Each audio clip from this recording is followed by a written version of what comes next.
Hello everyone, welcome to Target Pariksha. दोस्तों, मैं हिमांशु एक बार फिर से आप सभी के साथ एक नई क्लास लेकर के आ चुका हूं। जैसा कि आप सभी लोगों ने थंबनेल पे देखा होगा, आज की क्लास में हम पढ़ने वाले हैं करंट अफेयर्स को। 13 से लेकर के 19 13 से लेकर के 19 अप्रैल के जितने भी मोस्ट इम्पॉर्टेंट करंट अफेयर्स बनते हैं, उन सारे क्वेश्चंस को हम इस वीडियो में कवर करने वाले हैं। तो आज का हमारा वीकली करंट अफेयर हम शुरू करने जा रहे हैं। सभी लोग वीडियो को लाइक कर लीजिए, शेयर कर दीजिए अपने सभी दोस्तों को, और जो लोग चैनल पर नए हैं चैनल को सब्सक्राइब कर लें। चलिए बढ़ते हैं, शुरू करते हैं अपनी क्लास को।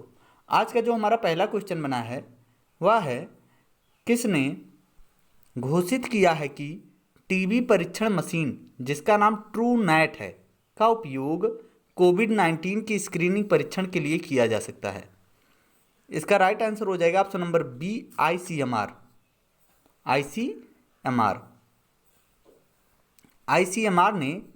आईसीएमआर ने यह घोषित किया है कि जो टीबी परीक्षण करने वाली मशीन होती है जिसका नाम है ट्रू नेट का उपयोग हम कोविड-19 बीमारी के परीक्षण के लिए भी कर सकते हैं। ऐसा किसने घोषित किया है? आईसीएमआर। अब यहाँ पर आप सभी लोग देख सकते हैं इस मशीन को, जैसा कि इमेज में दिखाया गया है। ये टीबी को चेकअप करने वाली मशीन होती है जिसका नाम ट्रूनेट होता है। अब इससे हम कोरोना वायरस के स्क्रीनिंग परीक्षण के लिए भी इसका प्रयोग कर सकते हैं। इसके अलावा चलिए जान लेते हैं इसके बारे में। ट्रूनेट मशीन को भारत की मोल्वियो डायग्नोस्टिक्स द्वारा बनाया गया है। और आईसीएमआर की बात हो रही है तो आईसीएमआर का फुल फॉर्म होता है Indian council of medical research. इसको आप लोग एकदम रट लीजिए, 100% ये एग्ज़ाम में पूछा ही जाएगा। किसी ना किसी एग्ज़ाम में ये 100% पूछा जाना है। तो सभी लोग तैयार करिए, किसी भी एग्ज़ाम में पूछा जा सकता है और पूछा जाएगा, ये फिक्स है। नेक्स्ट क्वेश्चन हमारा बना है, 9 अप्रैल 2020 को फीफा द्वारा जारी रैंकिंग में भारतीय फुटबॉल टीम कौन से स्थान पर है? इसका राइट आंसर हो जाएगा ऑप्शन नंबर डी, 108। भारतीय फुटबॉल टीम की जो रैंकिंग आई है 2020 की फीफा द्वारा जो जारी की गई है, इसमें भारतीय टीम का स्थान 108 आया है। यहाँ पर आप सभी लोग देख सकते हैं, पहले स्थान पर बेल्जियम आया है, इसके कुल 1765 अंक हैं। दूसरे स्थान पर फ्रांस है 1733 अंकों के साथ, और तीसरे स्थान पर ब्राज़ील है 1712 अंकों के साथ।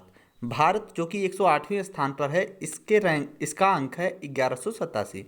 अंक नहीं पूछा जाता, इसको आपको याद करने की ज़रूरत नहीं है।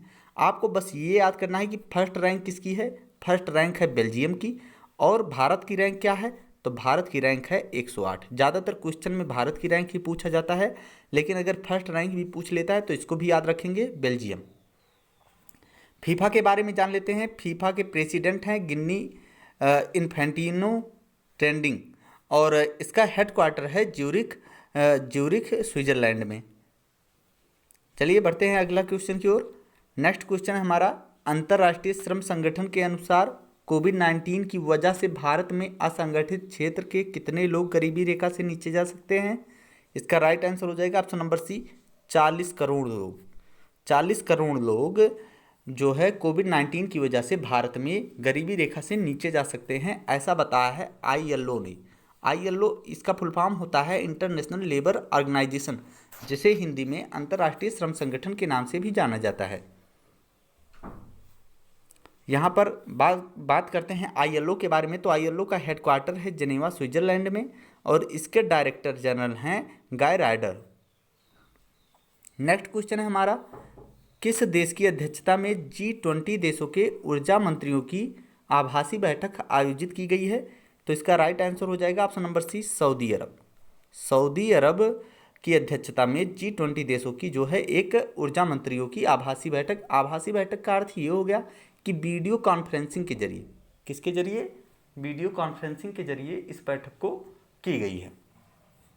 इस बैठक का आयोजन किया गया है वीडियो कॉन्फ्रेंसिंग के जरिए, यही अर्थ है आभासी बैठक की। तो G20 देशों का जो अभी वीडियो कॉन्फ्रेंसिंग किया गया है ऊर्जा मंत्रियों का, उसकी अध्यक्षता किसने की है? सऊदी अरब ने की है। देखिए, एक बात को याद रख लीजिए कि G20 के जितने भी बैठकें होंगी, इस बार उसकी अध्यक्षता कौन करेगा? सऊदी अरब ही करेगा, चाहे वो ऊर्जा मंत्री की हो, चाहे वो प्रधानमंत्रियों की बैठक हो, जिसकी भी हो, सबकी जो है प्रेसिडेंट की बैठक हो, सबकी मेज़बानी कौन करेगा G20 की? सऊदी अरब करेगा। अब चलिए जानते हैं इस बैठक में हुआ क्या है। इस बैठक में पेट्रोलियम और प्राकृतिक गैस के इस्पात मंत्री धर्मेंद्र प्रधान, जो कि हमारे देश के पेट्रोलियम और प्राकृतिक गैस के इस्पात मंत्री हैं धर्मेंद्र प्रधान, इस मीटिंग में भारत की तरफ से हिस्सा लिए थे।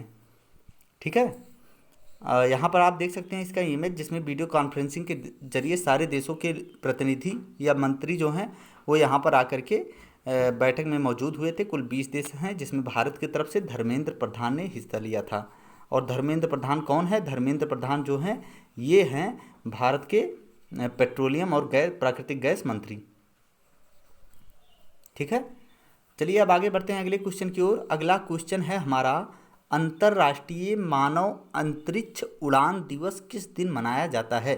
तो राष्ट्रीय मानव अंतरिक्ष उड़ान दिवस हर साल 13 अप्रैल को मनाया जाता है। इसका राइट आंसर हो जाएगा 12 अप्रैल को। हर साल 12 अप्रैल को अंतर्राष्ट्रीय मानव अंतरिक्ष उड़ान दिवस मनाया जाता है। यहाँ पर आप इसका इमेज भी देख सकते हैं। 12 अप्रैल को international day of space flight ये दिखाया गया है। तो चलिए बढ़ते हैं, ह्यूमन स्पेस फ्लाइट, इसे इंग्लिश में ऐसे बोलते हैं कि international day of human space flight, और हिंदी में अंतर्राष्ट्रीय मानव अंतरिक्ष उड़ान दिवस 12 अप्रैल को मनाया गया है इस बार, और हर साल ये 12 अप्रैल को ही मनाया जाता है। अगला क्वेश्चन है, कर्नाटका बैंक के नए एमडी और सीईओ कौन बने हैं? तो इसका राइट आंसर हो जाएगा ऑप्शन नंबर ए, महाबलेश्वर एमएस। इनको दोबारा कर्नाटका बैंक का जो है एमडी और सीईओ घोषित किया गया है। ये पहले भी थे और इनकी दोबारा नियुक्ति कर दी गई है कर्नाटका बैंक के एमडी और सीईओ के रूप में, महाबलेश्वर एमएस की। यहाँ पर आप इनका फोटो भी देख सकते हैं। आगे बढ़ते हैं, अगला क्वेश्चन है, खबरों में चल रहे भारतीय राष्ट्रीय कृषि सहकारी विपणन संघ, जिसका नाम है नाफेड, का मुख्यालय कहाँ पर स्थित है? तो इसका राइट आंसर हो जाएगा दिल्ली में। दिल्ली में जो है भारतीय राष्ट्रीय कृषि सहकारी विपणन संघ नाफेड का मुख्यालय स्थित है। यहाँ पर आप नाफेड की फ़ोटो भी देख सकते हैं। और कोविड-19 के वजह से हाल ही में नाफेड ने लेबनान और अफ़गानिस्तान, एक्चुअली ये नाफेड है क्यों चर्चा में? क्योंकि नाफेड ने जो है लेबनान जो कि अफ्रीकी देश है एक, और अफ़गानिस्तान ये एशिया का एक देश है, को लगभग 1 लाख टन गेहूं का निर्यात करेगा। नेक्स्ट क्वेश्चन है हमारा, आंध्र प्रदेश के नए राज्य चुनाव आयुक्त कौन बनाए गए हैं? इसका राइट आंसर हो जाएगा ऑप्शन नंबर ए, न्यायमूर्ति बी कनागराज को आंध्र प्रदेश का नया राज्य चुनाव आयुक्त बनाया गया है। यहाँ पर आप इनका फोटो भी देख सकते हैं। अगला क्वेश्चन है, आरबीआई ने डिजिटल पेमेंट को बढ़ावा देने के लिए किसके साथ ट्विटर पर एक अभियान शुभारंभ किया है? इसका राइट आंसर हो जाएगा ऑप्शन नंबर ए, अमिताभ बच्चन के साथ में। अमिताभ बच्चन के साथ में आरबीआई ने डिजिटल पेमेंट को बढ़ावा देने के लिए ट्विटर पर एक अभियान शुभारंभ किया। अच्छा, ऐसा क्यों हुआ है? ऐसा इसलिए हुआ है क्योंकि जो कोविड-19 की वजह से पूरे देश में कोविड-19 फैला हुआ है। अब इससे क्या हो रहा है, जो पैसा होता है, जो नोट होते हैं, उन नोट के जरिए भी ये वायरस फैल सकता है। नोटों के जरिए भी ये वायरस क्या हो सकता है? फैल सकता है। तो इसीलिए जिससे कि नोटों का उपयोग ज़्यादा ना हो, सभी लोग ज़्यादातर डिजिटल पेमेंट करें, इसी के लिए आरबीआई ने, जिससे कि कोविड-19 ना फैले, जब लोग नोटों का उपयोग नहीं करेंगे, डिजिटल पेमेंट करेंगे, तब कोविड-19 फैलने के चांसेस कम हो जाएंगे। और इसीलिए जो है आरबीआई ने अमिताभ बच्चन के साथ में ट्विटर पर एक अभियान शुरू किया है। आप यहाँ पर देख सकते हैं अमिताभ बच्चन का फोटो इस अभियान को लेकर के। अब इसके बारे में चलिए कुछ जान लेते हैं। भारतीय रिजर्व बैंक ने ग्राहकों के सुविधाजनक और सुरक्षित भुगतान विकल्प डिजिटल पेमेंट सुविधा को अपनाने के आग्रह करने के लिए ट्विटर अभियान शुरू किया है।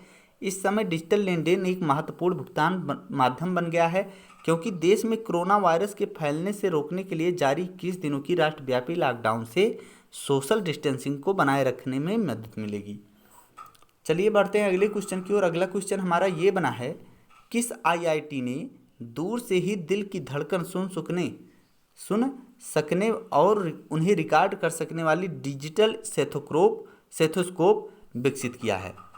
किस आईआईटी ने दूर से ही धड़कन को सुन सकने और उसको रिकॉर्ड करने वाली डिजिटल स्टेथोस्कोप को विकसित किया है? आईआईटी बॉम्बे ने। ऑप्शन नंबर डी इसका सही हो जाएगा। आईआईटी बॉम्बे ने ऐसा कारनामा कर दिखाया है। यहाँ पर आप देख सकते हैं इस स्टेथोस्कोप का एक इमेज, जो कि एक मोबाइल में इसे इंजेक्ट किया जाता है और उसके बाद दूर से ही हम किसी व्यक्ति के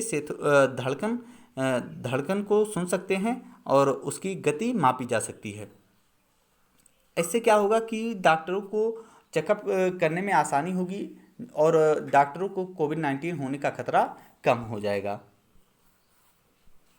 अगला क्वेश्चन है हमारा, मार्च 2020 में किस देश में स्थित ग्रेट बैरियर रीफ, ध्यान दीजिएगा बहुत बार क्वेश्चन में पूछा जाता है कि ग्रेट बैरियर रीफ, ये स्टैटिक जीके का भी क्वेश्चन है। ग्रेट बैरियर रीफ कहाँ पर है, कहाँ पर स्थित है? तो ये ऑस्ट्रेलिया में है। कहाँ पर है? ऑस्ट्रेलिया में है और ये बहुत ही फेमस है। और किस महासागर में अगर पूछा जाता है तो ये प्रशांत महासागर में, प्रशांत महासागर में ऑस्ट्रेलिया में यह ग्रेट बैरियर रीफ स्थित है। ठीक है, अब यहाँ पर क्वेश्चन क्या बना है, मार्च 2020 में किस देश में स्थित ग्रेट बैरियर रीफ में रिकॉर्ड प्रवाल विरंजन कोरल ब्लीचिंग पाया गया है? कोरल ब्लीचिंग किस ग्रेट बैरियर रीफ में जो कोरल ब्लीचिंग पाया गया है, यह ग्रेट बैरियर रीफ किस देश में स्थित है? तो ऑस्ट्रेलिया भी अभी हमने बताया है आप सभी लोगों को, ग्रेट बैरियर रीफ जो है ये ऑस्ट्रेलिया में स्थित है। और अगर क्वेश्चन में पूछा जाता है किस महासागर में स्थित है, तब हमारा आंसर हो जाएगा प्रशांत महासागर।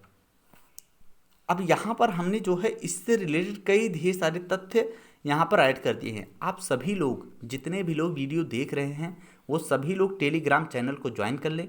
टेलीग्राम चैनल को ज्वाइन करने के लिए आपको करना क्या है, सबसे पहले कि अगर आपके फ़ोन में टेलीग्राम ऐप नहीं है तो आप जा करके प्ले स्टोर से टेलीग्राम ऐप को डाउनलोड कर लीजिए। टेलीग्राम ऐप डाउनलोड करने के बाद आपको ऊपर सर्च ऑप्शन मिलेगा और सर्च ऑप्शन में आपको टाइप करना है टारगेट इंग्लिश में और उसके बाद परीक्षा हिंदी में। जैसे ही आप टारगेट परीक्षा इतना टाइप करके सर्च करेंगे, आपके सामने हमारा चैनल आ जाएगा। आप चैनल पर क्लिक करके नीचे एक ऑप्शन होगा ज्वाइन का, ज्वाइन के ऑप्शन पर जा करके आप वहाँ से ज्वाइन हो सकते हैं हमारे चैनल को। यहाँ पर आपको डेली वाइज सभी वीडियोज के नोटिफिकेशन, साथ में अनेकों पीडीएफ प्रोवाइड किए जाते हैं। ढेर सारे पीडीएफ आपको, जितने भी पीडीएफ मिलेंगे हमारे चैनल से, वो सारे पीडीएफ आपको इसी टेलीग्राम चैनल पर मिलेंगे। तो आप सभी लोग जल्दी से ज्वाइन हो जाइए। अब जैसे यहाँ पर हमने बताया है तो हम सारे तथ्यों को यहाँ पर डिस्कस नहीं कर सकते हैं। आप क्या करिए, पीडीएफ डाउनलोड करिए और विस्तृत से सारी जानकारी को पढ़िए। क्योंकि ये स्टैटिक जीके का भी टर्म है, इसीलिए ये आपके लिए बहुत ही इम्पोर्टेंट है। अब यहाँ पर कोरल रीफ क्या होता है, जिसे हम क्या बोलते हैं, प्रवाल या भी प्रवाल विरंजन, प्रवाल भी बोलते हैं। कोरल को हम प्रवाल भी बोलते हैं, प्रवाल भित्त, कोरल रीफ प्रवाल भित्त भी बोलते हैं हिंदी में। ठीक है, तो यहाँ पर ढेर सारे तथ्य इससे रिलेटेड दिए गए हैं। क्या होता है कोरल रीफ, इसे हिंदी में प्रवाल भित्त कहते हैं, या दो शब्द प्रवाल और भित्त से मिलकर के बना है। प्रवाल एक समुद्री जीव है जिसे मूंगा भी कहते हैं। यह लाखों करोड़ों की संख्या में एक समूह में रहते हैं। उस समूह की शक्ति और स्पर्श लगभग पत्थर जैसा होता है। ये सारी बातें होती हैं। रीफ क्या होता है, समुद्र में कई स्थानों पर मूंगे के बड़े बड़े क्षेत्र में फैली हुई श्रृंखलाएं बन जाती हैं, जिन्हें रीफ कहा जाता है, जैसे आप ये देख सकते हैं। इसके अलावा हमने और भी ढेर सारे इमेज के साथ में आपको दिखाया है और कई ढेर सारे तथ्यों को यहाँ पर हमने डिस्कस किया है। आप सभी लोग इसको पीडीएफ को डाउनलोड करने के बाद इसे अच्छे से पढ़िएगा। हर एक इससे कई ढेर सारे क्वेश्चन आपके तैयार हो जाएंगे। अब जैसे क्वेश्चन में ये आया है कि जो ग्रेट बैरियर रीफ है वो प्रवाल विरंजन अर्थात कोरल ब्लीचिंग बन गया है, तो कोरल ब्लीचिंग हो रहा है, बन रहा है वहाँ पर। तो इसका अर्थ क्या होता है, प्रवाल पर निर्भर रहने वाले रंगीन जो जैथिली शैवाल जब पर्यावरणीय घटकों के नकारात्मक प्रभाव के कारण उनके ऊपर से हट जाते हैं तो प्रवाल अपने वास्तविक सफ़ेद रंग में आ जाते हैं। इसे ही प्रवाल विरंजन कहते हैं। ठीक है, अब समझ में आ गया होगा आपका कि प्रवाल विरंजन क्या होता है, कोरल ब्लीचिंग क्या होता है। ठीक, अब ये प्रक्रिया कैसे होती है, तो ये सारे तथ्य यहाँ पर ऐड किए गए हैं, आप इसको जरूर पढ़िएगा। भारत में कहाँ कहाँ पर प्रवाल भित्तियाँ हैं, तो कुल 4 क्षेत्र में प्रवाल भित्तियाँ भारत में पाई जाती हैं। एक तो अंडमान निकोबार द्वीप समूह में सबसे ज़्यादा, फिर कच्छ की खाड़ी में सबसे कम, मन्नार की खाड़ी में पाया जाता है और लक्षद्वीप में पाया जाता है। चलिए आगे बढ़ते हैं। अगला क्वेश्चन हमारा बना है कि खबरों में चल रहे दूर संचार विवाद निपटान और अपीलीय प्राधिकरण, जिसे टीडी सैट या फिर TDSAT SAT, telecom disputes settlement and appellate tribunal का मुख्यालय कहाँ पर स्थित है, तो इसका राइट आंसर हो जाएगा ऑप्शन नंबर बी, नई दिल्ली में। दूर संचार विवाद निपटान और अपीलीय न्यायाधिकरण, जिसे टीडी सैट या telecom dispute settlement and appellate tribunal के नाम से भी जानते हैं, इसका मुख्यालय नई दिल्ली में स्थित है। आप यहाँ पर इसका इमेज भी देख सकते हैं। अब ये चर्चा में क्यों है, क्योंकि सुप्रीम कोर्ट ने टीडी सैट के अध्यक्ष शिवा कीर्ति सिंह का कार्यकाल 3 महीने बढ़ा दिया है। उन्हें 20 अप्रैल 2020 को सेवानिवृत्त होने के लिए निर्धारित किया गया था। अगला क्वेश्चन है हमारा, किस मोबाइल कंपनी ने डार्क स्काई नाम के मौसम ऐप का अधिग्रहण किया है, तो इसका राइट आंसर हो जाएगा ऑप्शन नंबर सी, आईफोन ने।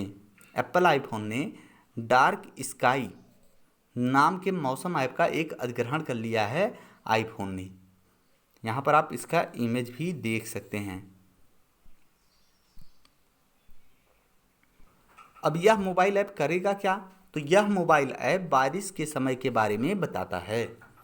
अगला क्वेश्चन हमारा बना है, हाल ही में सैनिटाइजिंग सुरंग स्थापित करने वाला भारत का पहला रेलवे स्टेशन कौन बना है, इसका राइट आंसर हो जाएगा option number B, Ahmedabad.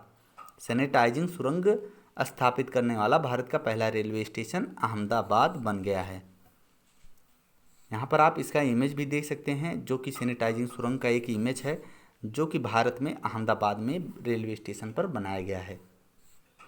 Next question है, चर्चा में चल रहे centre for monitoring of Indian economy CMIE का मुख्यालय कहाँ पर स्थित है, इसका राइट आंसर हो जाएगा ऑप्शन नंबर ए, मुंबई में। Centre for monitoring of Indian economy का मुख्यालय मुंबई में स्थित है। अब बात करते हैं कि ये चर्चा में क्यों है, तो CMIR, जिसे हम centre for monitoring of Indian economy के नाम से भी जानते हैं, ने लॉकडाउन के दौरान भारत के बेरोजगारी दर का आंकड़ा जारी किया है। इसके अनुसार मार्च 2030 30 मार्च से लेकर के 30 मार्च 2020 से लेकर के 5 अप्रैल 2020 के दौरान बेरोजगारी दर जो होगा वो 23.4% तक पहुंच जाएगा। अगला क्वेश्चन हमारा बना है, किस अभिनेत्री को मोबाइल प्रीमियर लीग MPL का नया ब्रांड एम्बेसडर बनाया गया है, इसका राइट आंसर हो जाएगा ऑप्शन नंबर सी, तमन्ना भाटिया। तमन्ना भाटिया को MPL, जिसे मोबाइल प्रीमियम लीग के नाम से भी जानते हैं, का नया ब्रांड एम्बेसडर बनाया गया है।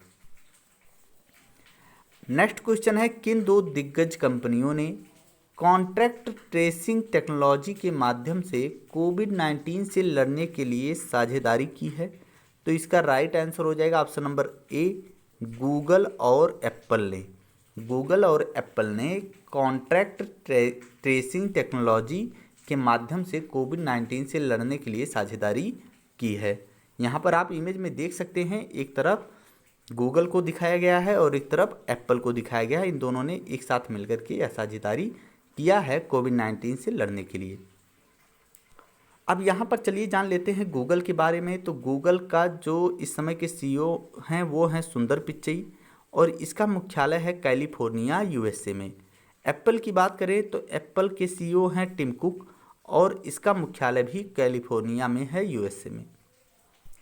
नेक्स्ट क्वेश्चन है हमारा, ज़रूरतमंदों को मुफ्त में तत्काल सहायता प्रदान करने के लिए शुरू की किस राज्य में ज़रूरतमंदों को मुफ्त में तत्काल सहायता करने के लिए किस राज्य में फूड बैंक पहल की शुरुआत की गई है?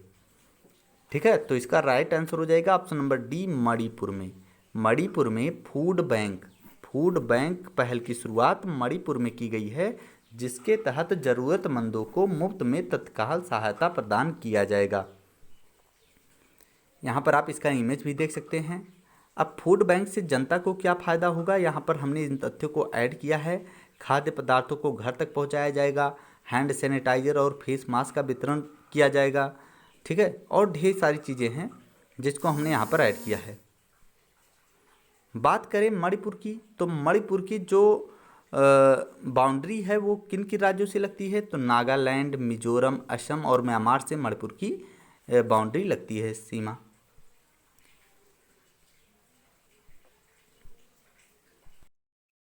अगला क्वेश्चन है हमारा, किस मंत्रालय ने हाल ही में युक्ति नामक वेब पोर्टल की शुरुआत की है? युक्ति नामक वेब पोर्टल की शुरुआत किसने की है? इसका राइट आंसर हो जाएगा ऑप्शन नंबर ए, मानव संसाधन विकास मंत्रालय। ये जो युक्ति नामक पोर्टल शुरू किया गया है, ये शुरू किया गया है मानव संसाधन विकास मंत्रालय के द्वारा। यहाँ पर आप देख सकते हैं इसका एक इमेज। अब युक्ति का फुल फॉर्म क्या होता है, ये भी एग्जाम में पूछा जा सकता है। तो युक्ति का फुल फॉर्म होता है young India combating Covid with knowledge, technology and innovation. इस वेब पोर्टल और डैशबोर्ड पर मानव संसाधन विकास मंत्रालय के प्रयासों और पहलों की निगरानी की जा सकेगी। आजकल मंत्रालय बहुत ज़्यादा चर्चा में चल रहे हैं, इसलिए नीचे लिस्ट में सभी मंत्रालय के रिवीजन दिए गए हैं। मतलब जितने भी मंत्रालय हैं, उन सभी मंत्रालय के जो मंत्री हैं, इसमें कैबिनेट मंत्री हैं, उन सभी के बारे में बताया गया है। ये लिस्ट थोड़ी बहुत बड़ी है, इसीलिए इसको हम पूरा नहीं बताएंगे। आप सभी लोग, जितने भी लोग वीडियो देख रहे हैं, वो सभी लोग टेलीग्राम चैनल से हमारा ये पीडीएफ डाउनलोड कर लेंगे और वहाँ से ये सब पढ़ लेंगे। जैसे नरेंद्र मोदी जी जो हैं, ये क्रमिक मंत्रालय, लोक शिकायत और पेंशन मंत्रालय, परमाणु ऊर्जा विभाग, अंतरिक्ष विभाग और सभी महत्वपूर्ण नीतिगत मुद्दे व अन्य सभी विभाग किसी भी मंत्री को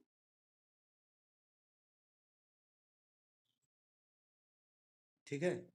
तो ये सारे जैसे कर्मी विभाग हो गया, लोक शिकायत और पेंशन मंत्रालय हो गया, परमाणु ऊर्जा विभाग हो गया, अंतरिक्ष विभाग हो गया, ये सब नरेंद्र मोदी जी के अंतर्गत आता है, किसी अन्य मंत्री के अंतर्गत नहीं होता है। इसका आवंटन अन्य मंत्री के अंतर्गत नहीं किया जाता है, ये सिर्फ प्रधानमंत्री के अंतर्गत ही आते हैं। इसके अलावा यहाँ पर राजनाथ सिंह जी हैं, ये रक्षा मंत्री से संबंधित हैं। अमित शाह हैं, गृह मंत्रालय के मंत्री हैं। नितिन गडकरी सड़क परिवहन राजमार्ग सूक्ष्म लघु और मध्यम उद्यम मंत्री हैं। इसके अलावा डीवी सदानंद गौड़ा, ये रासायनिक और उर्वरक मंत्री हैं। निर्मला सीतारमण जी, ये वित्त मंत्री और कारपोरेट मामलों की मंत्री हैं। रामविलास पासवान जी, ये उपभोक्ता मामलों, खाद्य और सार्वजनिक वितरण के मंत्री हैं। अगला है नरेंद्र सिंह तोमर, ये कृषि और किसान कल्याण मंत्री हैं। ग्रामीण विकास मंत्री भी हैं और पंचायती राज मंत्री भी नरेंद्र सिंह तोमर ही हैं। और रवि प्रसाद ये कानून और न्याय मंत्री हैं, संचार मंत्री हैं, इलेक्ट्रॉनिक्स और सूचना प्रौद्योगिकी के भी मंत्री रविशंकर प्रसाद हैं। इसके अलावा बात करें हरसिमरत कौर की, तो हरसिमरत कौर जो है, ये खाद्य प्रसंस्करण उद्योग मंत्री हैं। हरसिमरत कौर बादल। थावरचंद्र गहलोत, ये सामाजिक न्याय और अधिकारिता मंत्री हैं। डॉक्टर सुब्रमण्यम जयशंकर, ये विदेश मंत्री हैं। और रमेश पोखरियाल निशंक, ये मानव संसाधन विकास मंत्री हैं। इसके अलावा भी हमने एक लिस्ट पूरा ऐड कर दिया यहाँ पर, आप सभी लोग सब पढ़ लीजिएगा, सारे मंत्रियों को याद कर लीजिएगा, क्योंकि इस समय मंत्रालय सभी चर्चे में चल रहे हैं, तो किसी भी मंत्रालय से क्वेश्चन पूछा जा सकता है, किसी भी मंत्रालय के मंत्री के बारे में पूछा जा सकता है। यहाँ पर एक नया मंत्रालय इस बार बनाया गया था, जिसका नाम जल शक्ति मंत्रालय है। इसके मंत्री हैं गजेंद्र सिंह शेखावत। ये भी एग्जाम में मोस्ट इम्पॉर्टेंट बनता है, ये एग्जाम में पूछे जाने के बहुत ज़्यादा चांसेस है और कई एग्जाम में ये पूछा भी जा चुका है। चलिए आगे बढ़ते हैं। अगला क्वेश्चन जो है हमारा, भारतीय रिजर्व के किस पूर्व गवर्नर को IMF प्रमुख क्रिस्टलिना जॉर्जिवा के बाहरी सलाहकार समूह में शामिल किया गया है? तो इसका राइट आंसर हो जाएगा ऑप्शन नंबर सी, रघुराम राजन को। रघुराम राजन को IMF के क्रिस्टलिना जॉर्जिवा, जो IMF है, IMF का मतलब होता है इंटरनेशनल मॉनेटरी फंड, इसके जो इस समय हेड हैं या प्रमुख हैं वो है क्रिस्टलिना जॉर्जिवा। ठीक है, तो ये क्रिस्टलिना जॉर्जिवा जो हैं इनके एक्सटर्नल एडवाइजरी ग्रुप में किसको शामिल किया गया है? रघुराम राजन को, अर्थात बाहरी सलाहकार समूह में रघुराम राजन जी को शामिल किया गया है, जो कि भारत के पूर्व RBI गवर्नर रह चुके हैं। ये पूर्व RBI गवर्नर रह चुके हैं। ठीक है, चलिए बढ़ते हैं आगे। इसके बारे में अन्य तथ्य भी हैं, उसके अलावा हम जान लेते हैं IMF के बारे में। बात हो रही है, IMF का हेडक्वार्टर है वाशिंगटन की और इसके मैनेजिंग डायरेक्टर हैं क्रिस्टलिना जॉर्जिवा और चीफ इकोनॉमिस्ट हैं इसकी गीता गोपीनाथ। ये ध्यान रखिएगा, ये भी इंडिया की ही है और ये अभी हाल ही में इनका सिलेक्शन हुआ था चीफ इकोनॉमिस्ट के रूप में IMF में, तो इसीलिए एग्जाम में बहुत ही ज़्यादा मोस्ट इम्पॉर्टेंट हो जाता है और ये पूछे जाएंगी, पक्का है, किसी न किसी पेपर में तो पूछी जाएंगी। तो चीफ इकोनॉमिस्ट इस समय कौन है? गीता गोपीनाथ हैं। किसके? IMF की chief economist Gita Gopinath. Managing director अर्थात MD क्रिस्टलिना जॉर्जिवा हैं और इसका हेडक्वार्टर वाशिंगटन DC में है। चलिए बढ़ते हैं अगले क्वेश्चन की ओर। नेक्स्ट क्वेश्चन है, कोविड-19 मरीजों के उपचार के लिए प्लाज्मा थेरेपी का इस्तेमाल करने वाला भारत का पहला राज्य कौन है? तो इसका राइट आंसर हो जाएगा option number B, Kerala. Kerala जो है भारत में पहला राज्य बन गया है प्लाज्मा थेरेपी का इस्तेमाल करने वाला कोविड-19 के मरीजों पर। प्लाज्मा थेरेपी के इस्तेमाल को मंजूरी किसने दिया? ICMR ने मंजूरी दी। ठीक है, इसमें क्या होता है कि आदमी के जो लोग, मतलब जैसे कोई भी पेशेंट है जो जिसे कोविड-19 हुआ है और उसका क्या किया गया, उसको थेरेपी के द्वारा सही कर दिया गया। जब वो सही हो जाता है तो उसके अंदर से ब्लड को निकाल लिया जाता है। क्या निकाल लिया जाता है? ब्लड निकाल लिया जाता है और इस ब्लड को निकालने के बाद ब्लड में हम लोग जानते हैं ब्लड में 90% जो होता है वो प्लाज्मा होता है। 90% क्या होता है? प्लाज्मा होता है और इसके अलावा जो 10% होता है वो हमारा ब्लड सेल होते हैं या रुधिर कणिकाएं होती हैं। तो ये 90% जो प्लाज्मा होता है,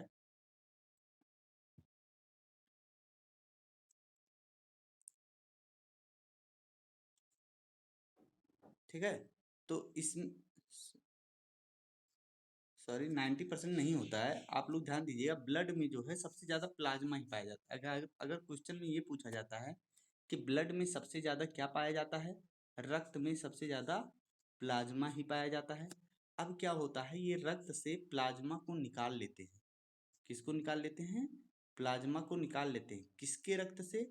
जो मरीज ठीक हो गया है, जो मरीज कोविड-19 की बीमारी से ठीक हो गया है, उस मरीज के रक्त से प्लाज्मा को निकाल लेते हैं और प्लाज्मा को निकालने के बाद उसको क्या करते हैं, अगर कोई इन्फेक्टेड कोविड-19 इन्फेक्टेड व्यक्ति नया मिलता है तो उसके अंदर इंजेक्ट कर दिया जाता है प्लाज्मा को। ठीक है, तो उसके प्लाज्मा को किसी दूसरे मरीज के अंदर इंजेक्ट किया जाता है जिससे कि उसके अंदर भी कोविड-19 से लड़ने के लिए एंटी जो है बॉडी बन जाती है। अब चलिए बात हो रही है यहाँ पर ICMR की, तो ICMR के बारे में जान लेते हैं। आप सभी लोगों को हमने पहले भी बता दिया है ICMR के बारे में। ICMR का जो हेडक्वार्टर है वो न्यू दिल्ली में है और ये जो है department of health research and ministry of family and health welfare के अंतर्गत काम करता है। इसके डायरेक्टर जनरल हैं बलराम भार्गव। ठीक है, केरला के बारे में बात करें तो केरला की राजधानी तिरुवनंतपुरम, मुख्यमंत्री पिनरई विजयन जी हैं और गवर्नर हैं आरिफ मोहम्मद खान जी। चलिए आगे बढ़ते हैं। हमारा अगला क्वेश्चन बना है कि खबरों में चल रहे इफ्को के चेयरमैन कौन है? तो खबरों में चल रहे इफ्को के जो चेयरमैन हैं वो हैं बलराम भार्गव। ठीक है, बात करें इफ्को की, तो इफ्को चर्चा में इस वजह से है क्योंकि उसने ब्रेक द कोरोना चैन अभियान चला रहा है, और इफ्को का मुख्यालय कहाँ है? नई दिल्ली में। ठीक है। पेट्रोलियम निर्यातक देशों के समूह ओपेक का मुख्यालय कहाँ है? तो ये सभी लोग जो लोग पढ़े होंगे उन्हें पता होगा, ऑस्ट्रिया में। कहाँ पर? ऑस्ट्रिया में पेट्रोलियम। ऑस्ट्रिया का एक शहर है वियना। वियना। यहाँ वियना में ही ओपेक का हेडक्वार्टर है या मुख्यालय है। तो इसका राइट आंसर हो जाएगा ऑप्शन नंबर डी। अब ये चर्चा में क्यों है? कोविड-19 की वजह से दुनिया में तेल की डिमांड में कमी आई है, जिसकी वजह से तेल की कीमतों में भारी कमी आई है, जिसकी वजह से ओपेक देश और रूस तेल के उत्पादन में कटौती करने का निर्णय लिया है। ये सभी देश प्रतिदिन 9.7 मिलियन बैरल उत्पादन कम करने पर सहमत हुए हैं। ओपेक का फुल फॉर्म होता है organisation of petroleum exporting countries. OPEC के बारे में हमने बताया ही, ओपेक का हेडक्वार्टर है वियना ऑस्ट्रिया में, और इसकी सेक्रेटरी जनरल है मोहम्मद सैनुसी सैनुसी बारकिंडो। चलिए बढ़ते हैं अगले क्वेश्चन की ओर। अगला क्वेश्चन जो हमारा बना है वो है, दुनिया को सप्लाई देने वाली हाइड्रोक्लोरोक्विन दवा का 70% उत्पादन किस देश में होता है? तो इसका राइट आंसर हो जाएगा option number D, Bharat.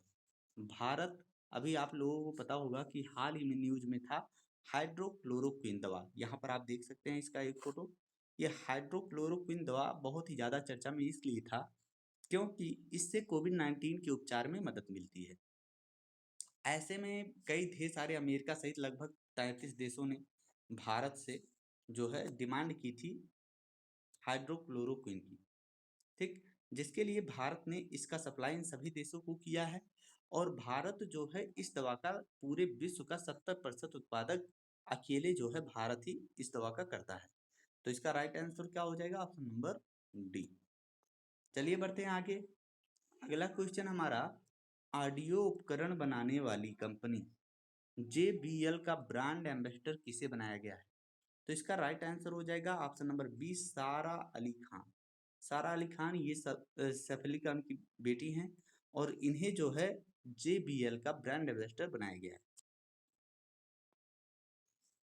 Next question है, केंद्र सरकार ने रोजमर्रा की जरूरतों के लिए किस नाम से स्टोर खोलने की घोषणा की है? तो इसका राइट आंसर हो जाएगा ऑप्शन नंबर बी, सुरक्षा स्टोर। रोजमर्रा की जरूरतों को किस नाम से स्टोर खोलने की घोषणा की है? सुरक्षा स्टोर के नाम से घोषणा की है। यहाँ पर आप देख सकते हैं इसका इमेज। भारत सरकार ने देश भर में सुरक्षा स्टोर्स नामक 20 लाख खुदरा दुकानों को खोले जाने की योजना बना रही है। सुरक्षा स्टोर कोविड-19 के मद्देनजर कड़े सुरक्षा मानदंडों को बनाए रखते हुए नागरिकों को रोजमर्रा के लिए जरूरी वस्तुएं प्रदान करेंगी। सरकार मोहल्ले के किराना स्टोरों को सुरक्षा स्टोर में बदलने की योजना पर विचार कर रही है, जो दैनिक वस्तुओं की आपूर्ति करेंगे। अगला क्वेश्चन है हमारा, प्रसार भारती ने डीडी रेट्रो चैनल लॉन्च कर दिया है। प्रसार भारती के सीईओ कौन है?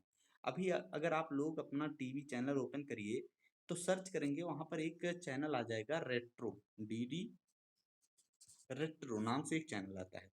ठीक है। और इसे किसने स्टार्ट किया है? प्रसार भारती ने। प्रसार भारती के जो इस समय वर्तमान में सीईओ हैं वो हैं शशि एस वेम्पति। ठीक है। शशि एस वेम्पति। अब ये जो है इन्होंने रेट्रो चैनल जो आया है ये क्या है? यहाँ पर आप देख सकते हैं इसका इमेज भी रेट्रो चैनल का। इसमें क्या होगा कि दूरदर्शन चैनल जो इसके पहले बहुत पहले से आता है, डीडी भारती का जो भारत का अपना चैनल है, जिसे हम नेशनल चैनल के नाम से भी जानते हैं। नए चैनल डीडी रेट्रो की विशेष रूप से दूरदर्शन के पुराने मशहूर टीवी प्रोग्राम, जो दूरदर्शन चैनल पर बहुत पुराने बहुत पहले समय में बहुत ही फेमस टीवी प्रोग्राम आते थे, जैसे आप सभी को याद होगा यहाँ पर फिगर में दिखाया गया है, शक्तिमान आता था, और ये महाभारत आता था, रामायण आता था। तो ये सारी जो सीरियल हैं, इन सारे सीरियल को डीडी रेट्रो पर दिखाया जाएगा। दूरदर्शन इन पुराने मशहूर टीवी प्रोग्राम को दिखाने से वर्तमान में भारत में हिंदी भाषा में सबसे ज्यादा देखे जाने वाला चैनल बन गया है। चलिए बढ़ते हैं आगे। अगला क्वेश्चन है हमारा, भारत के किस राष्ट्रीय उद्यान में जानवरों के लिए देश की पहली क्वारंटाइन सुविधा स्थापित की गई है? तो इसका राइट आंसर हो जाएगा ऑप्शन नंबर ए, जिम कॉर्बेट नेशनल पार्क में। जिम कॉर्बेट नेशनल पार्क में जानवरों की सुरक्षा के लिए क्वारंटाइन सुविधा को स्थापित किया गया है। यहाँ पर आप इसका फोटो भी देख सकते हैं, जिम कॉर्बेट नेशनल पार्क का। अब ये जिम कॉर्बेट नेशनल पार्क जो है ये कहाँ पर स्थित है? तो ये उत्तराखंड में स्थित है। नेक्स्ट क्वेश्चन है हमारा, आईआईटी बॉम्बे द्वारा विकसित डिजिटल स्टेथोस्कोप जो दूर से ही हृदय की धड़कनों की माप कर सकता है का नाम क्या है? तो इसका नाम है आयु सिंह। आयु सिंह, ऑप्शन नंबर ए इसका सही हो जाएगा। यहाँ पर आप देख सकते हैं इसका एक फोटो। नेक्स्ट क्वेश्चन है हमारा, 2D और 3D उत्पाद डिजाइन करने के लिए अटल इनोवेशन मिशन जिसे नीति आयोग और एनआईसी द्वारा शुरू किए गए नेटवर्क का नाम क्या है? इसका राइट आंसर हो जाएगा option number A, Collab Cab CAD. Collab CAD इस नाम से एक मिशन शुरू किया है, इस नाम से एक नेटवर्क है जो कि अटल इनोवेशन मिशन, नीति आयोग और एनआईसी के द्वारा मिल करके शुरू किया गया है, जो कि 2D और 3D उत्पादों को करने से संबंधित है। यहाँ पर आप देख सकते हैं इसका एक फोटो। भारत में कृषि उत्पाद के लिए शुरू किए गए नए portal electronic national agriculture market, जिसे ई नाम के नाम से भी जानते हैं, ने अप्रैल 2020 में कितने वर्ष पूरे कर लिए हैं? तो इसका राइट आंसर हो जाएगा 4 वर्ष पूरे कर लिए हैं। इलेक्ट्रॉनिक नेशनल एग्रीकल्चर मार्केट जो कि भारत में कृषि उत्पाद के लिए शुरू किया गया एक पोर्टल है, जिसे ई नाम के द्वारा, ई नाम के नाम से भी जानते हैं, ई नाम। ठीक है, यही पूछा जाएगा एग्जाम में, यही हो सकता है 90% चांस है यही नाम लिख करके आ जाए। ई नाम जो है भारत में अप्रैल 2020 में कितने वर्ष पूरा कर लिया है? तो ये 4 वर्ष पूरा कर लिया है, ऑप्शन नंबर 20 का सही हो जाएगा। यहाँ पर ई नाम का आप एक इमेज भी देख सकते हैं। इसका फुल फॉर्म होता है नाम का national agriculture market, national agriculture market, और ई का मतलब हो गया इलेक्ट्रॉनिक नेशनल एग्रीकल्चर मार्केट। अगला क्वेश्चन हमारा, कोविड-19 के मरीजों के उपचार के लिए आयुर्वेद का उपयोग करने वाला भारत का पहला राज्य कौन बन गया है? तो इसका राइट आंसर हो जाएगा option number C, Goa. Goa जो है ये आयुर्वेद के साथ, एलोपैथ के साथ आयुर्वेद का उपयोग करने वाला कोविड-19 के मरीजों पर पहला राज्य बन गया है। यहाँ पर आप देख सकते हैं आयुर्वेद का एक इमेज, जहाँ पर कई ढेर सारी जड़ी बूटियां दिखाई दे रही हैं, और ये हैं गोवा के चीफ मिनिस्टर प्रमोद सावंत जी। ठीक है, अब बढ़ते हैं आगे। यहाँ पर गोवा कोविड-19 मरीजों के क्वारंटाइन लोगों की इम्यूनिटी को बढ़ाने के लिए एलोपैथी और आयुर्वेद का प्रयोग करने वाला देश का पहला राज्य बन गया है। बात करें गोवा की, तो गोवा की राजधानी है पणजी, मुख्यमंत्री हैं प्रमोद सावंत जी वर्तमान में, और गोवा की राज्यपाल हैं सत्यपाल मलिक जी। चलिए बढ़ते हैं अगले क्वेश्चन की ओर। अगला क्वेश्चन है हमारा, कोविड-19 नमूनों को इकट्ठा करने के लिए डीआरडीओ ने किस नाम से कियोस्क विकसित किया है? कियोस्क का अर्थ होता है एक, जैसे एटीएम होता है वैसे एक बॉक्स, एटीएम की तरह एक बॉक्स को ही हम लोग कियोस्क कहते हैं। ठीक है, यहाँ पर मशीनें वशीनें लगी रहती हैं, जैसे एटीएम होता है, आप लोग जाते हैं एक छोटा सा बॉक्स की तरह ही होता है, वैसे उसी को हम लोग बोलते हैं कियोस्क। अब कोविड-19 के नमूनों को इकट्ठा करने के लिए डीआरडीओ ने किस नाम से एक कियोस्क को विकसित किया है? तो इसका राइट आंसर हो जाएगा ऑप्शन नंबर ए, कोवसैक नाम से। किस नाम से? कोवसैक नाम से इस कियोस्क का विकास किया गया है। आप यहाँ पर देख सकते हैं इस कियोस्क का इमेज भी, ये बॉक्स जो आपको दिखाई पड़ रहा होगा, ये कोवसैक नाम से एक डीआरडीओ ने लॉन्च किया है एक कियोस्क, जिसमें कोविड-19 के कोविड-19 के जो कर्मचारी होंगे वो अपना सैंपल ले सकते हैं बाहर से, बिना पेशेंट के टच में आए। जैसे कि आप सभी लोग इमेज में देख सकते हैं, रुक जाइए हम इमेज को जूम कर देते हैं। ये यहाँ पर देखिए आप, ये 2 हैंड लगे हुए हैं। अंदर से जो है क्या करेगा, कोई भी कर्मचारी जो डॉक्टर होगा वो अपने हाथों को उसमें डाल करके और बाहर से जो मरीज होंगे उनके सैंपल को ले सकता है, और इस तरह से वह बिना मरीज के टच में आए ही मरीज के सैंपल को इकट्ठा कर सकता है। चलिए आगे बढ़ते हैं। डीआरडीओ के बारे में बात हुई है, तो डीआरडीओ के अभी समय अध्यक्ष हैं जी सतीश रेड्डी जी, और डीआरडीओ का मुख्यालय है नई दिल्ली में। अगला क्वेश्चन हमारा बना है, south Asia economic focus report किस संस्था के द्वारा जारी की गई है? तो इसका राइट आंसर हो जाएगा वर्ल्ड बैंक के द्वारा। South Asia economic focus report किस संस्था के द्वारा जारी किया गया है? वर्ल्ड बैंक के द्वारा जारी किया गया है। नेक्स्ट क्वेश्चन है, भारतीय सेना के किस अभियान के सम्मान में 13 अप्रैल 2020 को 36वां सियाचिन दिवस मनाया गया है? तो इसका राइट आंसर हो जाएगा ऑपरेशन मेघदूत। ऑपरेशन मेघदूत के सम्मान में 13 अप्रैल 2020 को 36वां सियाचिन दिवस मनाया गया है ऑपरेशन मेघदूत के सम्मान।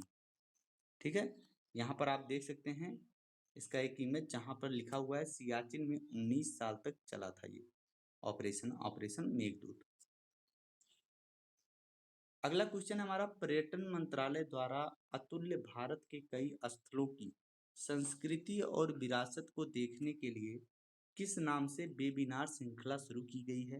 तो इसका राइट आंसर हो जाएगा ऑप्शन नंबर डी, देखो अपना भारत या देखो अपना देश। संस्कृति और भारत के कई स्थलों की संस्कृति और विरासत को दिखाने के लिए जो वेबिनार श्रृंखला शुरुआत की गई है उसका नाम है देखो अपना भारत या फिर देखो अपना देश करके नाम है दिया गया है इसका, जैसे यहाँ पर आप देख सकते हैं इसका इमेज भी।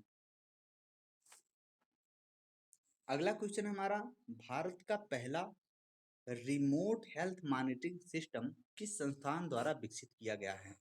तो इसका राइट आंसर हो जाएगा एम्स ऋषिकेश के द्वारा।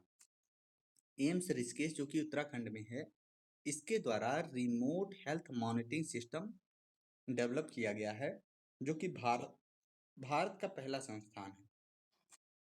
यहाँ पर आप एम्स ऋषिकेश का इमेज भी देख सकते हैं। नेक्स्ट क्वेश्चन है, कोविड-19 की पूल टेस्टिंग करने वाला भारत का पहला राज्य कौन सा बन गया है? तो इसका राइट आंसर हो जाएगा option number D, Uttar Pradesh. Uttar Pradesh pool testing शुरू करने वाला भारत का पहला राज्य बन गया है। यहाँ पर आप उत्तर प्रदेश के सीएम योगी आदित्यनाथ जी का फोटो भी देख सकते हैं। अब ये पूल टेस्टिंग होता क्या है इसके बारे में जानेंगे। पूल टेस्टिंग, देखिए इसमें होता क्या है, इसमें ये किया जाएगा, इसमें मरीजों के चेकअप की संख्या बढ़ाने के लिए कि जिससे कि ज़्यादा से ज़्यादा लोगों का कोविड-19 का चेकअप हो सके, उसके लिए उत्तर प्रदेश सरकार ने एक पूल टेस्टिंग की शुरुआत की है। पूल टेस्टिंग में किया क्या जाएगा, लगभग 10 लोगों का सैंपल एक साथ लेकर के मिला लिया जाएगा। जैसे 10 लोग हैं, 10 लोगों के का सैंपल ले लिया जाएगा और उसको क्या किया जाएगा, मिक्स कर लिया जाएगा। मिक्स करने के बाद जो सैंपल बनेगा उस सैंपल का कोविड-19 का जो है टेस्ट कर लिया जाएगा। इस सैंपल का क्या किया जाएगा, कोविड-19 का टेस्ट किया जाएगा। अगर ये सैंपल निगेटिव आता है तो इसका अर्थ ये हो जाएगा कि वो 10 लोग क्या हैं, निगेटिव हैं। लेकिन अगर ये जो मिक्स सैंपल है 10 लोगों का वो पॉजिटिव आ जाता है, तो हमें ये पता चल जाएगा कि इन 10 लोगों में से कोई ना कोई एक ऐसा है, एक या एक से अधिक लोग ऐसे हैं जो कि कोविड-19 से अफेक्टेड हैं। तो इन 10 लोगों का हम अलग-अलग से बारी-बारी से सैंपल लेकर के टेस्ट करेंगे, यही है पूल टेस्टिंग। चलिए एक बार फिर से समझते हैं पूल टेस्टिंग में होगा क्या, कि 10 लोगों का सैंपल एक साथ लिया जाएगा, उससे मिक्स करके एक सैंपल बनाया जाएगा। उस सैंपल का कोविड-19 परीक्षण किया जाएगा। अगर वो निगेटिव आता है तो ये 10 लोग निगेटिव माने जाएंगे। पॉजिटिव आता है तो इन 10 लोगों का बारी-बारी से परीक्षण किया जाएगा, जिससे पता चल सके कि कौन कोविड-19 से इफेक्टेड है। अब आपको बातें समझ में आ गई होंगी। चलिए बढ़ते हैं अगले क्वेश्चन की ओर। अगला क्वेश्चन है हमारा, यूनियन बैंक ऑफ इंडिया के नए कार्यकारी निदेशक एग्जीक्यूटिव डायरेक्टर कौन बनाए गए हैं? तो इसका राइट आंसर हो जाएगा ऑप्शन नंबर ए, विरूपाक्ष मिश्रा।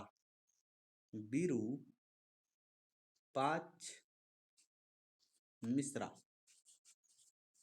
विरूपाक्ष मिश्रा को यूनियन बैंक ऑफ इंडिया का कार्यकारी निदेशक बनाया गया है। नेक्स्ट क्वेश्चन है, आवश्यक चीजों को खोजने के लिए किस कंपनी ने नियर बाय स्पॉट पहल की शुरुआत की है? तो नियर बाय स्पॉट पहल की शुरुआत की है गूगल ने, जिससे कि हम अपने आसपास की आवश्यक चीजों को खोज सकें।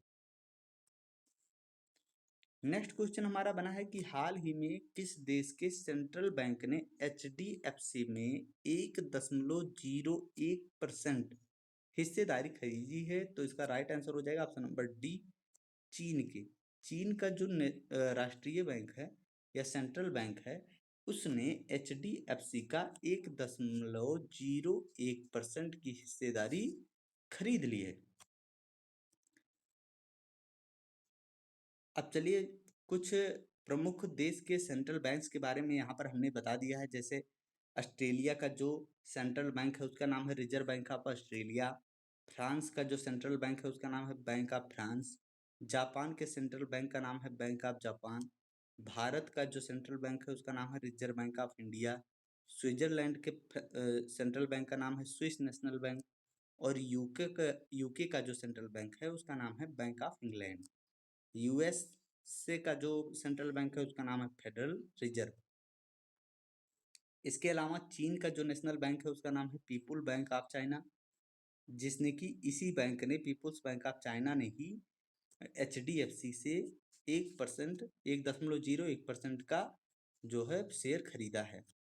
ऑस्ट्रिया का जो नेशनल बैंक है उसका नाम है यूरोपीय सेंट्रल बैंक। अब अगला क्वेश्चन हमारा बनता है, इस समय चूंकि नीति आयोग बहुत बार चर्चा में आया हुआ है, तो नीति आयोग के CEO कौन है? इसका राइट आंसर हो जाएगा ऑप्शन नंबर ए, अमिताभ कांत CEO है नीति आयोग के। नीति का फुल फॉर्म होता है national institutional for transforming India. अगला क्वेश्चन हमारा बना है कि सामाजिक नवाचार के लिए एडिसन अवार्ड किसे प्रदान किया गया है? तो एडिसन अवार्ड ये प्रदान किया गया है टाटा पावर को। सामाजिक नवाचार के लिए टाटा पावर को एडिसन अवार्ड प्रदान किया गया है। यह कंपनी ने यह पुरस्कार अपने club energy switch off 25 switch on अभियान के लिए जीता है। ठीक है, हैशटैग भी लगा है इसके साथ में, club energy hashtag switch off 25 hashtag switch off to switch on अभियान के लिए एडिसन अवार्ड क्या है, अब इसके बारे में जान लेते हैं। यहाँ पर हमें ये पता चल गया कि किस अभियान के लिए टाटा पावर ने ये जीता है। तो club energy hashtag switch off to switch on अभियान के लिए उसने यह अवार्ड जीता है। यह अवार्ड है क्या? एडिसन अवार्ड दुनिया भर के सर्वश्रेष्ठ नवाचारों और इनोवेटर्स को सम्मानित करता है। साथ ही यह नए उत्पाद और सेवा विकास, विपणन, डिजाइन व नवाचार में उत्कृष्टता को भी सम्मानित करता है। टाटा पावर के CEO हैं प्रवीण सिन्हा और टाटा पावर का मुख्यालय है मुंबई जो है महाराष्ट्र में। मुंबई महाराष्ट्र में इसका मुख्यालय है। CEO हैं प्रवीण सिन्हा।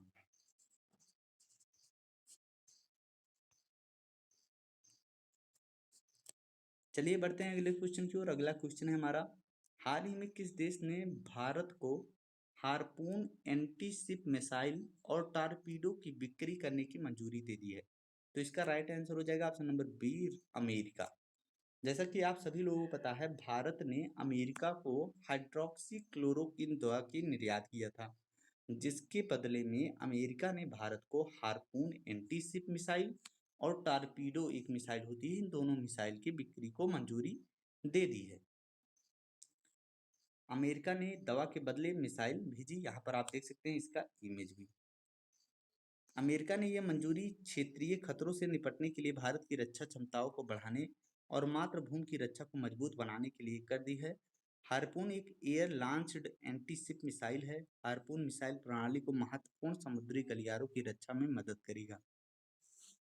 यहाँ पर आप सभी लोग देख सकते हैं, ये हार्पून जो है इसे यहाँ एक पनडुब्बी के अंदर से भी निशाना लगाया जा सकता है और एक जहाज से भी इसका निशाना लगाया जा सकता है। चलिए आगे बढ़ते हैं। अगला क्वेश्चन हमारा बना है, निम्नलिखित में से कौन कोविड-19 के वैज्ञानिक तथ्यों पर आधारित वेब पोर्टल कोविड ज्ञान वेबसाइट का हिस्सा नहीं है? तो कोविड ज्ञान वेबसाइट का हिस्सा कौन नहीं है? आईआईटी मद्रास, ये कोविड ज्ञान का हिस्सा नहीं है। बाकी Tata institute of fundamental research TIFR, Tata memorial centre TMC और भारतीय विज्ञान संस्थान IISc, ये तीनों जो हैं कोविड ज्ञान वेबसाइट का हिस्सा हैं। ठीक है, आगे बढ़ते हैं। यहाँ पर आप देख सकते हैं कोविड ज्ञान वेबसाइट का एक इमेज भी। कोविड ज्ञान Tata institute of fundamental research, Tata memorial TMC और भारतीय विज्ञान संस्थान IISc के द्वारा शुरू किया गया एक विज्ञान आधारित वेब पोर्टल है। इसके बारे में अन्य तथ्य भी हैं, आप सभी लोग PDF से जरूर पढ़िएगा।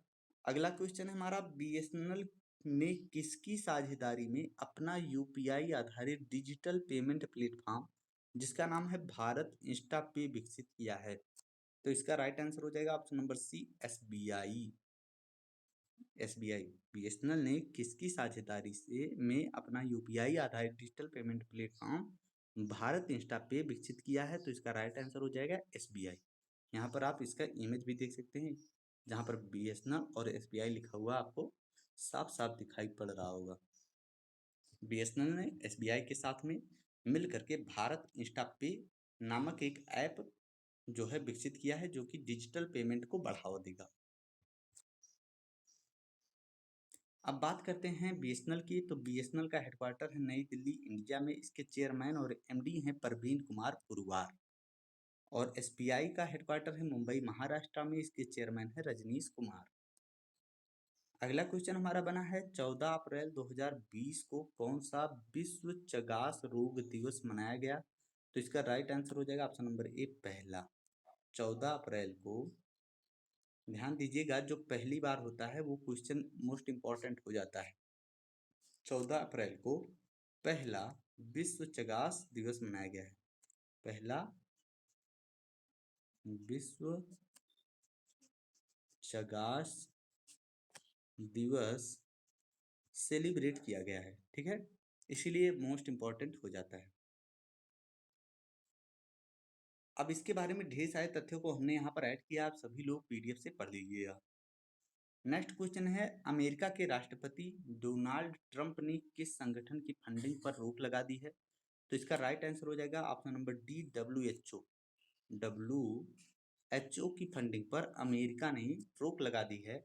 और WHO का फुल फॉर्म होता है वर्ल्ड हेल्थ ऑर्गेनाइजेशन। यहाँ पर आप इसका इमेज भी देख सकते हैं, अमेरिका ने रोकी WHO की फंडिंग। अगर देखा जाए तो अमेरिका अकेले लगभग जो है 60% तक फंडिंग WHO को करता था। अगला क्वेश्चन हमारा बना है कि भारतीय रेल परिवहन दिवस, जिसे इंडियन रेलवे ट्रांसपोर्ट डे भी बोलते हैं, किस दिन मनाया जाता है? तो इसका राइट आंसर हो जाएगा ऑप्शन नंबर डी, 16 अप्रैल को। 16 अप्रैल को इंडियन रेलवे ट्रांसपोर्ट डे, भारतीय रेल परिवहन दिवस के रूप में मनाया जाता है। अब ये हुआ क्या था, आज ही के दिन 1853 को, 16 अप्रैल 1853 को ही भारत में पैसेंजर ट्रेन महाराष्ट्र प्रांत से मुंबई से ठाणे के बीच में लगभग 34 किलोमीटर तक चलाई गई थी। इसीलिए आज ही के दिन भारतीय रेलवे पैसेंजर दिवस के रूप में मनाया जाता है। अगला क्वेश्चन है हमारा, 13वां इंटरनेशनल अरब फिक्शन अवार्ड 2020 किसे प्रदान किया गया है? तो इसका राइट आंसर हो जाएगा ऑप्शन नंबर ए, अब्देलो हाव आइसाउ साउद सॉरी, बहुत ही बेकार नाम है, अब्देलो हाव आई साउद को यह अवार्ड दिया गया है, 13वां इंटरनेशनल अरब फिक्शन अवार्ड। यहाँ पर आप इनका इमेज भी देख सकते हैं, ये एक अल्जीरिया के लेखक हैं जिनको यह अवार्ड दिया गया है। चलिए आगे बढ़ते हैं। अब यहाँ पर कुछ महत्वपूर्ण स्टैटिक जीके के टर्म भी हमने ऐड किए हैं, आप सभी लोग PDF डाउनलोड करिएगा और पढ़िएगा। चलिए हम एक बार रिवाइज भी करा देते हैं। जैसे दक्षिण एशियाई क्षेत्रीय सहयोग संघ, जिसे SAARC के नाम से भी जाना जाता है, इसके सदस्य देश कौन कौन हैं? तो अफगानिस्तान, बांग्लादेश, भूटान, भारत, मालदीव, नेपाल, पाकिस्तान और श्रीलंका, ये सभी जो हैं सार्क के सदस्य देश हैं। और इसका हेडक्वार्टर कहाँ है? तो नेपाल काठमांडू में इसका हेडक्वार्टर है। इसकी स्थापना 8 दिसंबर 1985 में की गई थी और मुख्यालय काठमांडू नेपाल में है। भारतीय मौसम विभाग, जिसे आईएमडी के नाम से जानते हैं, इसकी स्थापना वर्ष 1875 में है और मुख्यालय नई दिल्ली में। राष्ट्रीय आपदा प्रतिक्रिया बल, जिसे एनडीआरएफ के नाम से जानते हैं, इसका स्थापना वर्ष 2006, मुख्यालय नई दिल्ली। जलियांवाला बाग नरसंहार कब हुआ था? 13 अप्रैल 1919 को हुआ था। सीमा सड़क संगठन बीआरओ की स्थापना 7 मई 1960 को हुई और मुख्यालय नई दिल्ली है। स्वतंत्र भारत के पहले कानून और न्याय मंत्री थे भीमराव अंबेडकर जी और स्वतंत्र भारत के पहले शिक्षा मंत्री थे मौलाना अबुल कलाम आजाद जी। इस तरह से हम अपने पीडीएफ में जो है स्टैटिक जीके के टर्म को भी ऐड किए हैं। आप सभी लोग पीडीएफ जरूर पढ़िएगा। हाल ही में केयर रेटिंग के नए एमडी और सीईओ कौन बनाए गए हैं? तो केयर रेटिंग के नए एमडी और सीईओ बनाए गए हैं अजय महाजन। अजय महाजन केयर रेटिंग के नए एमडी और सीईओ बनाए गए हैं। आप यहाँ पर इनका एक इमेज भी देख सकते हैं। केयर जो है ये एक रेटिंग एजेंसी है जो कि कई ढेर सारे रिसर्चों पर रेटिंग करती है। केयर का फुल फॉर्म होता है credit analysis and research limited. Care rating की स्थापना 1993 में की गई थी। केयर रेटिंग का मुख्यालय मुंबई, महाराष्ट्र में है। इसका हेड किसे बनाया गया, एक बार फिर से देख लेते हैं, अजय महाजन को। अगला क्वेश्चन है, क्रिकेट की ऑनलाइन कोचिंग कराने वाली कंपनी क्रिक किंगडम का ब्रांड एम्बेसडर किसे बनाया गया है? तो इसका राइट आंसर हो जाएगा option number C, Rohit Sharma को। क्रिकेट की ऑनलाइन कोचिंग कराने वाली कंपनी क्रिक किंगडम का ब्रांड एम्बेसडर बनाया गया है रोहित शर्मा को। यहाँ पर आप इसका फोटो भी देख सकते हैं रोहित शर्मा को। और क्रिक किंगडम जो है इसका ये एक दुबई आधारित संस्था है। अगला क्वेश्चन है हमारा, पेटीएम जनरल इंश्योरेंस के नए एमडी और सीईओ किसे घोषित किया गया है? तो इसका राइट आंसर हो जाएगा option number C, Vineet Arora. Vineet Arora को पेटीएम जनरल इंश्योरेंस का नया एमडी और सीईओ घोषित किया गया है। यहाँ पर आप इनका फोटो भी देख सकते हैं। पेटीएम जनरल इंश्योरेंस की बात करें तो इसका हेडक्वार्टर न्यू दिल्ली इंडिया में है। इसके एमडी और सीईओ हैं विनीत अरोड़ा। अगर पेटीएम की बात करें तो पेटीएम का हेडक्वार्टर है नोएडा, उत्तर प्रदेश में और इसके फाउंडर और सीईओ हैं विजय शेखर शर्मा। ये क्वेश्चन पूछा जा सकता है, मोस्ट इंपॉर्टेंट है। पेटीएम के जो फाउंडर और सीईओ हैं वो कौन है? तो विजय शेखर शर्मा पेटीएम के सीईओ और फाउंडर हैं। पेटीएम पेमेंट्स बैंक का हेडक्वार्टर है न्यू दिल्ली इंडिया में। एमडी और सीईओ हैं सतीश कुमार गुप्ता। चलिए आगे बढ़ते हैं। अगला क्वेश्चन है, आरोग्य सेतु ऐप। आरोग्य सेतु ऐप दुनिया में सबसे तेजी से मात्र 13 दिनों में 50 मिलियन डाउनलोडिंग वाला ऐप बना है। इस ऐप को किसने विकसित किया है? तो इसका राइट आंसर हो जाएगा एनआईसी ने। एनआईसी ने इस ऐप को विकसित किया है जिसका नाम आरोग्य सेतु ऐप है। इसको सिर्फ 13 दिनों में लगभग 50 मिलियन डाउनलोडिंग करने वाला पहला ऐप बन गया है। दुनिया का सबसे तेजी से डाउनलोड होने वाला ऐप बन गया है। इस ऐप को नेशनल इंफॉर्मेटिक्स सेंटर, जिसे एनआईसी के नाम से भी जानते हैं, ministry of electronics and information technology के अधीन मात्र 4 दिनों में विकसित किया गया था। अगला क्वेश्चन है हमारा, आईडब्ल्यूएफ प्रमुख तमस अजान ने इस्तीफा दे दिया है।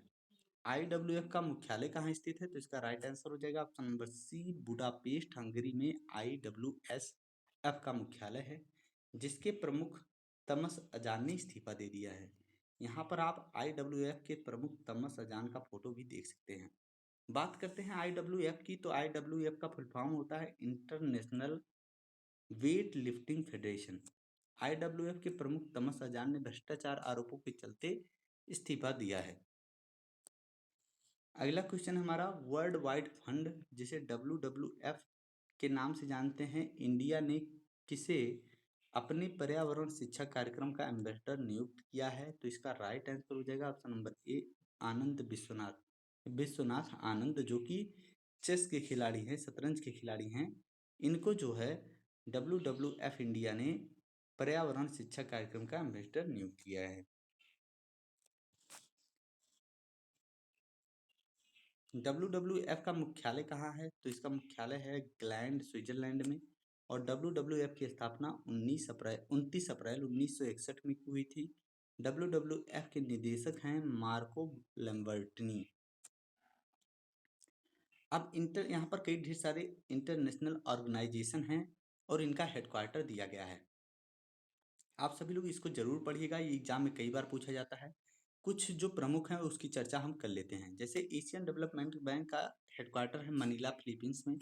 इंटरनेशनल मॉनेटरी फंड, जिसे IMF के नाम से भी जानते हैं, इसका हेडक्वार्टर वाशिंगटन DC USA में है। और वर्ल्ड बैंक का भी हेडक्वार्टर वाशिंगटन DC USA में है। यूनाइटेड नेशन ऑर्गेनाइजेशन, जिसे UN के नाम से जाना जाता है, न्यूयॉर्क USA में इसका हेडक्वार्टर है। और वर्ल्ड हेल्थ ऑर्गेनाइजेशन, जिसे WHO के नाम से भी जाना जाता है, इसका हेडक्वार्टर जिनेवा, स्विट्जरलैंड में है। वर्ल्ड इकोनॉमिक फोरम, जिसे WEF के नाम से भी जानते हैं, इसका हेडक्वार्टर भी जिनेवा, स्विट्जरलैंड में है। इंटरनेशनल लेबर ऑर्गेनाइजेशन, जिसे ILO के नाम से जानते हैं, इसका भी हेडक्वार्टर जिनेवा, स्विट्जरलैंड में है। World trade organisation, Geneva, Switzerland में इसका हेडक्वार्टर है। United nation education, scientific and culture organisation, UNESCO का हेडक्वार्टर पेरिस, फ्रांस में है। Organisation for the economic corporation and development, जिसे OECD के नाम से जानते हैं, इसका हेडक्वार्टर भी पेरिस, फ्रांस में है। इंटरनेशनल एटॉमिक एजेंसी का इंटरनेशनल एटॉमिक एजेंसी, जिसे IA, international atomic energy agency, यहाँ पर EA, एनर्जी यहाँ पर गैप हो गया है, तो IAEA का जो हेडक्वार्टर है ये कहाँ है? वियना, ऑस्ट्रिया में है। ठीक है। इसके अलावा organisation of petroleum exporting country, जिसे OPEC के नाम से जानते हैं, ये क्वेश्चन भी हमने कर लिया है, इसका हेडक्वार्टर वियना, ऑस्ट्रिया में है। South Asian association for regional corporation, SAARC का हेडक्वार्टर काठमांडू, नेपाल में है। Association of south east nation, जिसे ASEAN के नाम से जानते हैं, इसका हेडक्वार्टर जकार्ता, इंडोनेशिया में है। इंटरनेशनल क्रिकेट काउंसिल ICC का हेडक्वार्टर दुबई, UAE में है। और फूड एग्रीकल्चर ऑर्गेनाइजेशन, जिसे FAO के नाम से जाना जाता है, इसका हेडक्वार्टर रोम, इटली में है। कहाँ पर है? रोम में, जो कि इटली में है। इसके अलावा इंटरनेशनल कोर्ट ऑफ जस्टिस, जिसे अंतर्राष्ट्रीय कोर्ट बोला जाता है, तो इंटरनेशनल कोर्ट ऑफ जस्टिस का हेडक्वार्टर द हेग में है, जो कि नीदरलैंड में है। इंटरनेशनल ओलंपिक कमेटी का हेडक्वार्टर कहाँ है?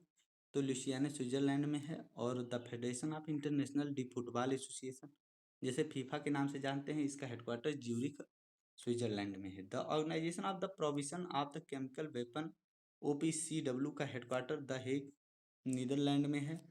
और world wide fund for nature, WWF, जिसके रिलेटेड हमने क्वेश्चन किया है, इसका हेडक्वार्टर है स्विट्जरलैंड में, मोंटे ब्लैंक, ग्लैंड और वाउड, स्विट्जरलैंड में। ठीक है। तो ये बहुत बड़ा नाम है, लेकिन इतना याद रखिएगा कि इसका हेडक्वार्टर स्विट्जरलैंड में स्थित है। चलिए आगे बढ़ते हैं। अगला क्वेश्चन हमारा, वर्ल्ड होमोफिलिया सॉरी वर्ल्ड होम्योफिलिया डे किस दिन मनाया जाता है? होमियो नहीं, होमोफिलिया। होमोफिलिया, वर्ल्ड